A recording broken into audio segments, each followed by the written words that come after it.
देखिए, कराची की जो 22 नशिस्तें, एक नशिस्त का इजाफा हुआ है 2018 के मुकाबले में जो मरदमशुमारी के बाद हुआ है, ये बड़ा डिसाइसिव फैक्टर होगा अगर एक हंग पार्लियामेंट आती है। अब सवाल ये है कि उन 22 नशिस्तों में से किस जमात के पास कितनी नशिस्तें आएंगी। ज़ाहिर है जो बज़ाहिर लग रहा है किसी कोई क्लीन स्वीप नहीं कर रहा है, एक मिक्स प्लेट सी बन रही है।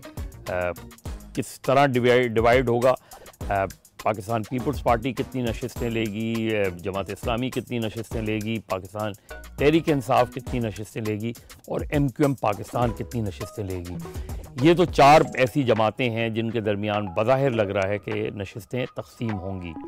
इसमें एक फैक्टर तहरीक लब्बैक का ज़रूर है, क्योंकि वो कम से कम इतना वोट ज़रूर लेते हैं कि वो किसी को भी नुकसान पहुंचा सकते हैं।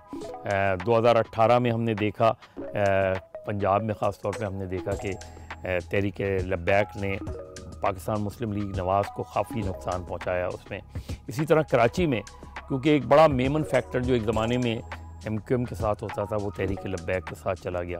लियारी में, लियारी जैसी सीट पे किसी को तवक्को नहीं थी कि बिलावल भुट्टो नंबर 3 आएंगे और तहरीक लब्बैक नंबर 2 आएगी।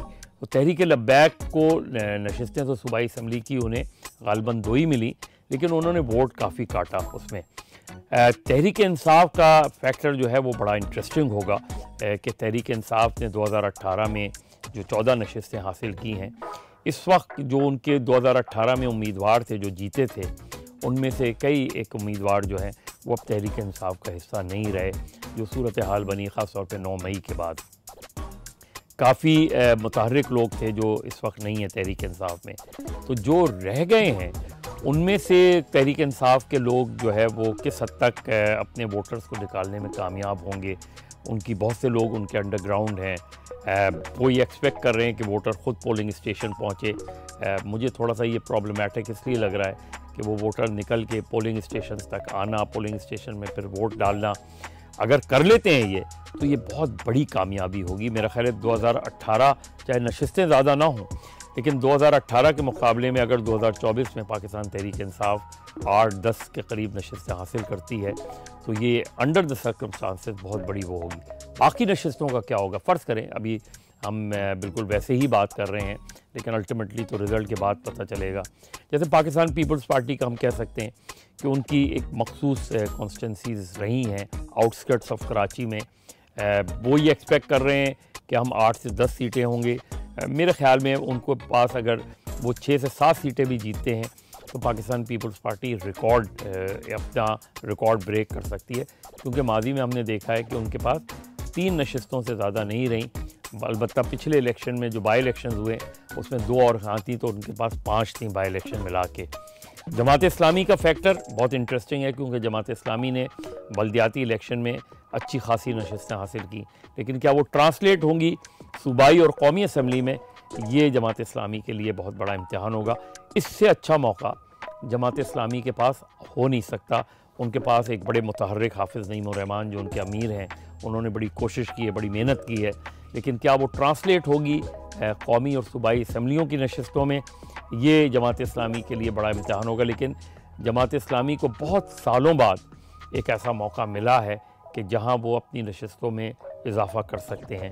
तो ये MQM पाकिस्तान फैक्टर बहुत इम्पॉर्टेंट है।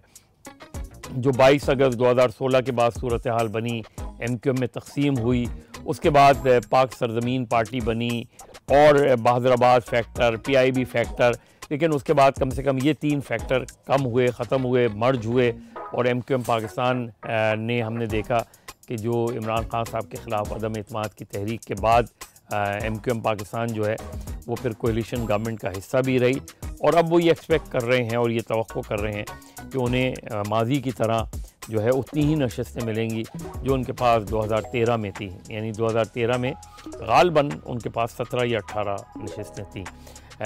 तो अब ये देखना ये है कि इन्हीं जमातों के दरमियान वो 22 नशिस्तें तकसीम होंगी। जिसके बाद ज़्यादा नशिस्तें हुई उसकी पार्टी जो मरकज़ में जब हुकूमत सादी की तरफ जाएंगे तो उन पार्टी के पास जिसके पास ज़्यादा से ज़्यादा नशिस्तें होंगी, अगर फ़र्ज़ करें आज़ाद उम्मीदवार जीत जाते हैं, 8 या 10 होती हैं, और ओवरऑल PTI बैक्ड जो आज़ाद उम्मीदवार हैं उनके पास 30-40 के करीब होती हैं, तो वो एक बड़ा स्ट्रॉन्ग पार्लिमानी ग्रुप बन जाएगा। इसी तरह पीपल्स पार्टी की ओवरऑल नशस्तों में इजाफा हो सकता है। अगर पीपल्स पार्टी जिस तरह दावा कर रही है वो 7 से 8 नशस्तें जीत जाती है, तो ये मेरा ख्याल है देखना होगा।